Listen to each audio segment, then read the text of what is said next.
ஏய் நான் வாசல் கூட போயிருக்க உட்காந்துக்கிறா. இதோ இருங்க மாமா பெருக்கிறேன். கீச்ச உங்க அம்மா வீட்டுல நான் தான் சொல்லி கொடுத்தாங்க, தெரியல ஒரு வேலையை கையில வரல. அறிவு கட்டவில்லை, இந்த சட்டி எப்படி நான் போட்டு போவேன்? நல்லா தானே மாமா இருக்கு. உன் மூஞ்சி ஆட்ட அறியுது. அம்மா ஐயா ஜாலி. வாமா தூக்கிறேன். தாத்தா நான் நறுப்பேன் தாத்தா. கால் வலிக்குமா, நான் தூக்கிறேம்மா.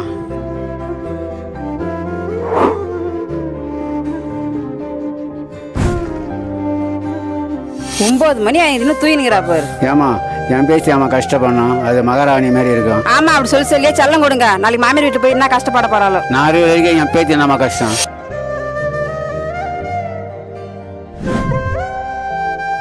என் பேச்சு அவன் கஷ்டப்படணும், அது மகாராணி மாதிரி இருக்கும்.